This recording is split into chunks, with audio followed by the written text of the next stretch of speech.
seakan-akan saya tidak punya jamaah, seakan-akan saya ini nurut dengan kebesaran beliau. Tidak seperti itu. Saya bikin khol itu ikhlas hanya karena Allah. Ingin bapak saya ini didoakan oleh orang banyak, ditahlili orang banyak, semakin banyak yang datang itu sudah urusan. Kalau dia nggak bisa datang ya nggak datang saja, nggak apa-apa. Nggak usah bikin sensasi yang seperti itu yang menjadikan jamaah ini kalang kabut. Ini akan menjadi presiden yang kurang bagus. Yang asalnya Lamongan ini baik-baik saja, dengan adanya pernyataan yang seperti itu menjadikan Lamongan ini panas. Ini tolong dicabut, bikin lagi video.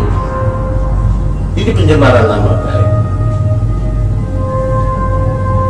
Ini kebohongan publik. Saya dianggap ini gawe goro-goro, gak kuat ngundang Gus Idam kok bahaya, gak duwe kok gane ate ngundang Gus Idam.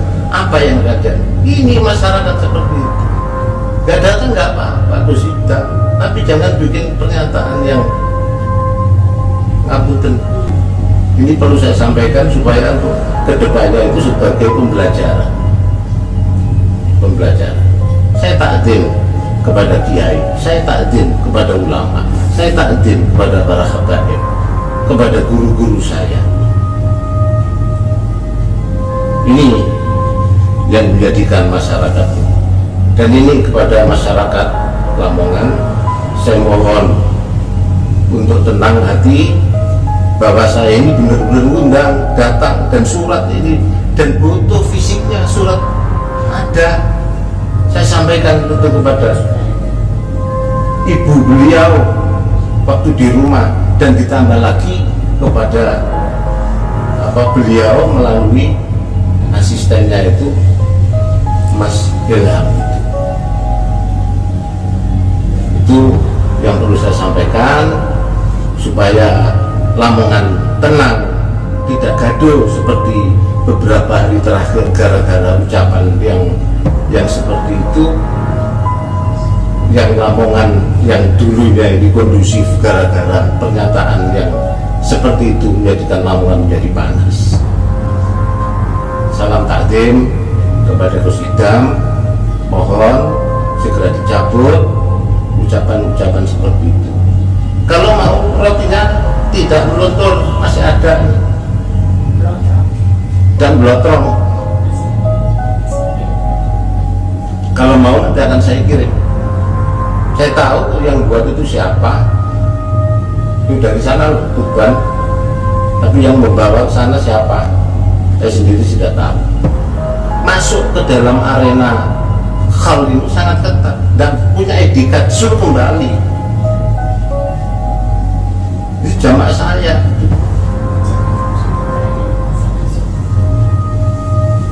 Ini tolong dan terima kasih, mohon maaf, dan kepada masyarakat Lamongan supaya kembali tenang dan ada omongan yang tidak jelas supaya bisa disaring, ya, disaring dengan sebaik-baiknya. Kalau ada orang yang berlaku bohong, berbuat bohong, itu jangan langsung diterima. Quran itu yang menyampaikan itu. Ini supaya masyarakat tenang, jamaah tenang, supaya tidak mudah terprovokasi oleh omongan-omongan yang tidak jelas julung-julungnya. Ini omongan dari siapa, saya sendiri tidak tahu. Itu saja yang bisa saya sampaikan. Bila taufiq wal hidayah. Assalamualaikum warahmatullahi wabarakatuh. Ini ceritanya seperti ini. Ini saya ceritakan kronologi awalnya. Karena dari beliau-beliau sahabat Lamongan klarifikasi malam hari ini, pada malam Kamis, saya ini jadi tahu, oh ini ternyata orang yang beliau itu yang dikatakan yang sowan kemarin. Jadi gini, 2 minggu sebelum acara Lamongan ini, kalau nggak salah, tanggal 15 Oktober jam 12 malam, saya itu pulang ngaji dari Pucang Laban jam pertama, jam kedua saya itu dari Panjer, Tulungagung, dan saya drop jam 1 saya itu masuk ke klinik. Saya masuk ke klinik jam 1 malam. Akhirnya 1 malam. Akhirnya saya itu diinfus. Akhirnya saya bisa tidur sekitar jam 2. Tidur.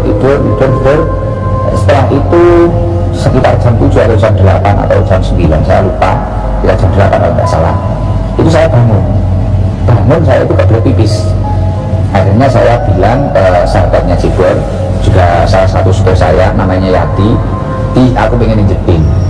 Akhirnya diantar sama Yati itu, diantar ke kamar mandi. Setelah saya keluar dari kamar mandi, Yati itu bilang, Gus, ada tamu ingin ketemu panjenengan. Dan saya juga nggak tanya siapa, dari mana, nggak tanya saya cuma bilang ke Yati, urus sama karo Cibor, aku gak kuat, awakku loro tenan, aku tak turu maneh, kowe muni ngoten. Akhirnya sama Yati sama Cibor ini diurus, ditemui. Saya saja Gus, Yati nunggu. Oh, Yati tetap menunggu saya. Setelah itu di luar kamar. Di luar kamar, akhirnya ditemui Cibor. Setelah itu saya juga nggak tahu kejadian apa yang terjadi, saya nggak tahu. Akhirnya saya ngurus kesehatan saya karena malam saya harus ada pengajian lagi dan besoknya saya harus keluar kota. Akhirnya saya harus gak mikir, gak ngereken dengan keadaan itu. Ya singkat cerita, tiba-tiba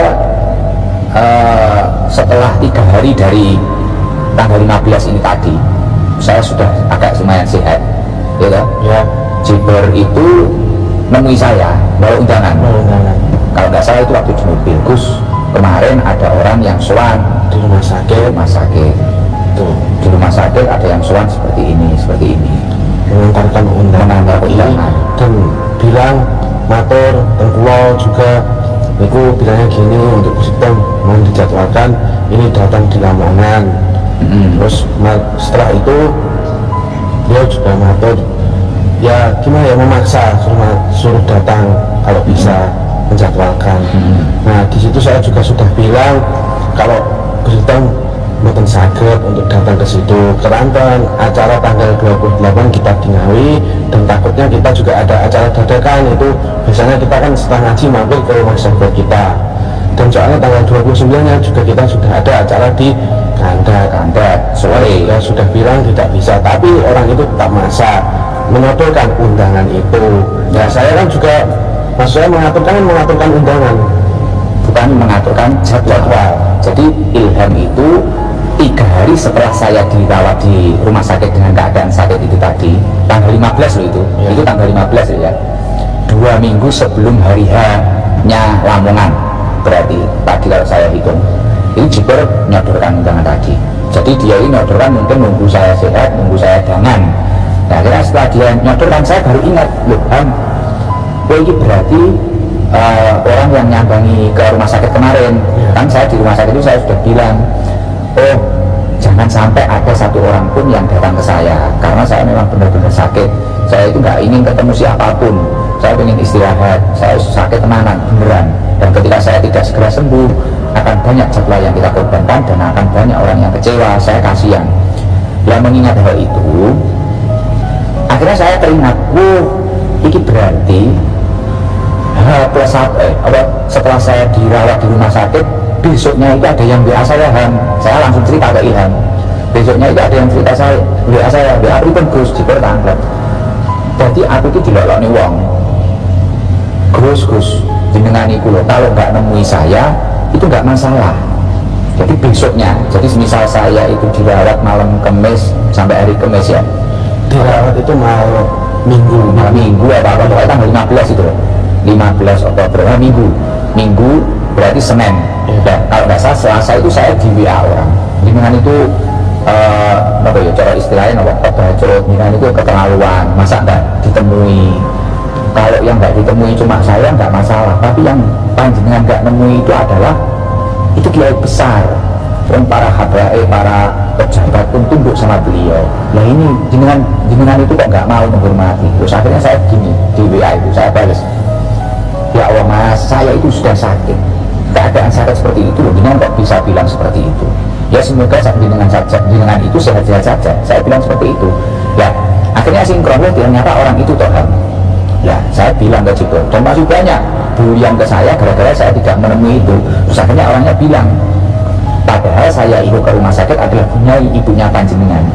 Nah makanya malam Selasa waktu saya rutinan saya bilang, ya aku loro kok dibully kok ngono, dan siapa yang nyuruh datang dan yang memaksakan. Ya saya ya bingung, saya itu sudah terjadwalkan. Ya kalau saya mengutarakan di sana ya yang kandat kecewa, yang pongkok ya juga kecewa kalau saya memaksakan ke sana.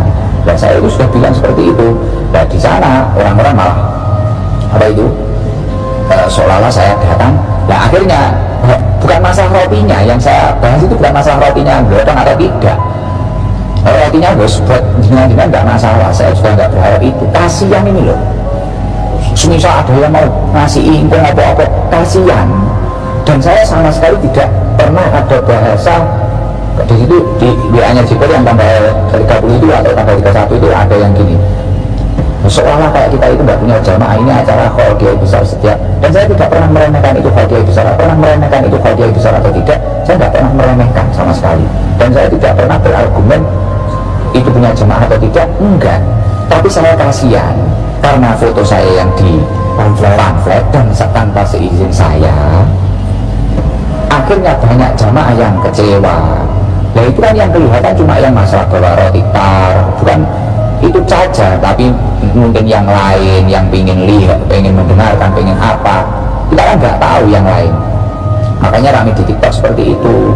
Artinya kekecewaan saya itu merujuk kenapa foto saya tetap ditampilkan. Kita belum ngedilkan jadwal. Ya belum ngedilkan jadwal, kok di foto, kok di pamflet ada foto, kok di pamflet ada foto saya. Ya gitu loh. Saya itu kasihan dengan jamaahnya yang datang, bukan jamaah yang murni jamaah situ, bukan murni jamaah khaul, tidak, jamaah kita itu loh. Mungkin kita yang mungkin dari Surabaya, Sidoarjo atau mana itu loh, yang kasihan itu. Kan karakternya jamaah itu biasanya nunggu mulai jam 2, jam berapa, atau kalau acaranya sore nunggu sampai ke pagi. Dan yang kasihan itu. Bahkan tadi kemarin waktu kan malamnya kita di Ngawi, yang di Ngawi itu sampai nunggu tunanetra hafal Al-Quran, nunggu mulai sore, nanti ingin ketemu kusidam, ingin apa. Nah, itu kan yang kelihatan, yang nggak kelihatan maksudnya yang nggak terekspos itu kan banyak selain dari roti itu. Kalau saya kemarin terus ada WA gini, kalau itu besok mau ke sana ngantar roti gini, lo nggak usah diantar rotinya. Artinya kalau memang benar-benar belum deal penjadwalan, agar orang-orang itu tidak kecewa, agar orang-orang itu tidak merasa ini, ya jangan dinaikkan foto saya. Ini kan gitu ya, ya benar ya Pak Imam itu. Ini ya gitu. Terus ada tambahan lagi, sudah Jibor? Sudah. Kini Sudah jelas ya. Artinya saya mohon maaf yang sebesar-besarnya. Mungkin ini untuk pembelajaran untuk diri saya sendiri dan untuk yang lain. Dan saya mohon maaf Bapak berbicara bahwasanya Bunyai mengarahkan ke rumah sakit. Ya nggak tahu itu kok Bunyai mengarahkan ke rumah sakit, ya nggak tahu saya nggak tahu. Dan saya ya memang nggak bisa menemui karena memang benar-benar badan saya nggak kuat dan saya nggak siap menerima siapapun pada waktu itu, memang benar-benar nggak siap, termasuk keluarga saya sendiri nggak siap saya, karena benar-benar saya memang sakit, nggak gaya-gayanan gitu loh. Saya nggak cuma tidur istirahat biasa, saya sakit itu bahkan dihapus sama pihak sana, kayaknya dihapus itu. Saya dituntun yati ke kamar mandi saja kita dituntun kita.